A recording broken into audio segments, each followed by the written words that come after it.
tous et bienvenue à ce nouveau numéro d'En Savoir Plus. Celle sur qui nous allons vous permettre aujourd'hui d'en savoir plus, elle s'appelle Traoré Siata.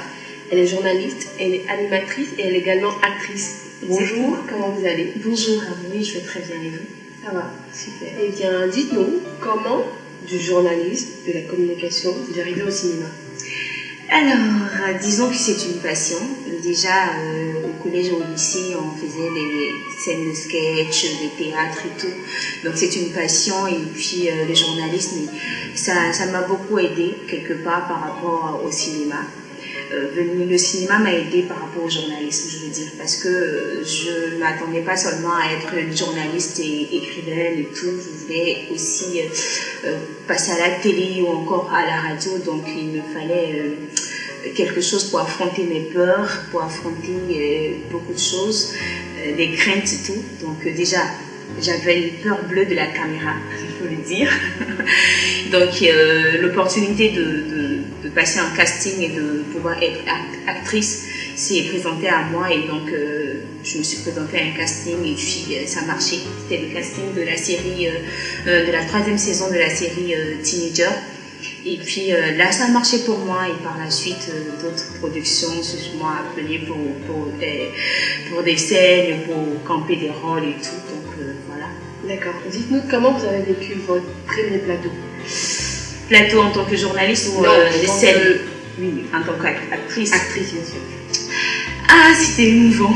C'était émouvant parce que ma première scène déjà, je l'ai tournée avec l'acteur principal de la série Teenager que tout le monde connaît, Joël. Et c'était émouvant parce que j'avais l'habitude de le voir à la télé. Donc, puis tourner avec lui, il m'a beaucoup aidé.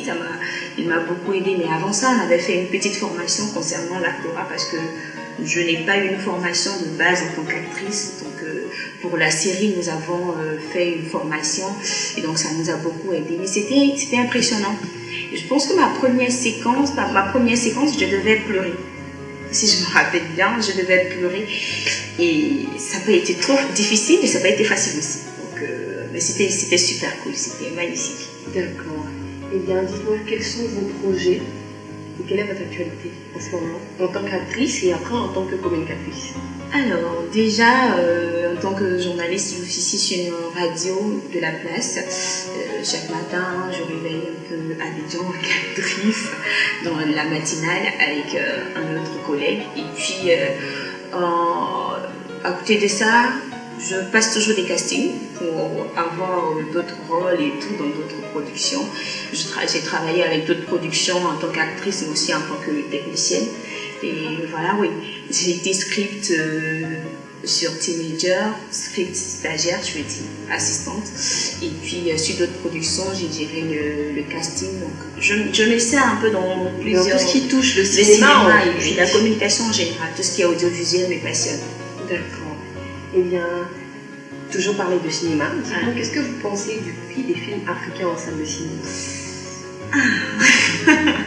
Là, je pense qu'il y a un dispositif qui est déjà placé par rapport à tout ça, parce que certains films sont à 5 000, d'autres sont à 2 000, 2 500. Les 5 000, c'est plus des films étrangers. Oui, mais vous convenez avec moi que le dernier film de Kikalou passé au Palais de la Culture, mais c'était à 5 000 francs. Oui, mais c'était pas dans une salle de cinéma. Oui.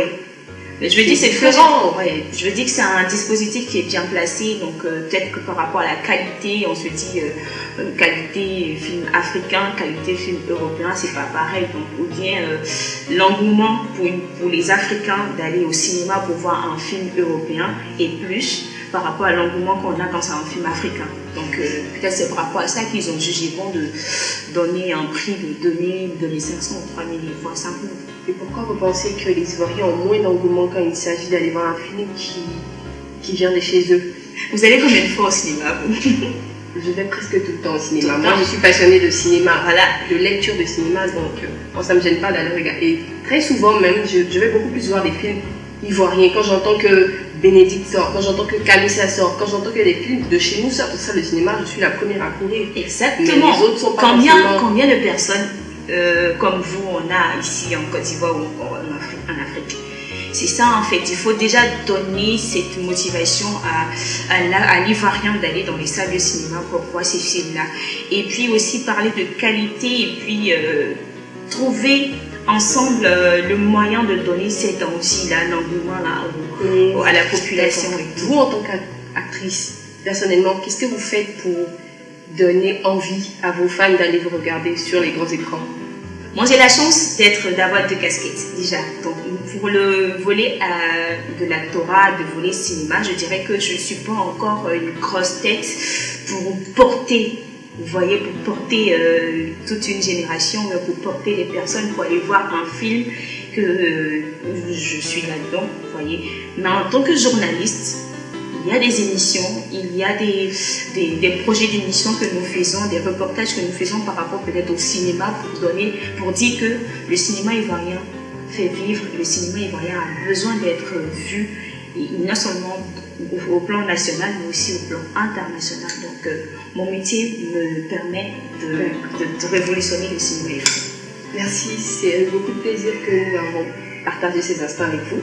Nous espérons que vous également, vous avez appris quelque chose de nouveau sur Traoré Siatta. Exactement. Merci et puis portez-vous bien, que Dieu vous garde. Bye bye.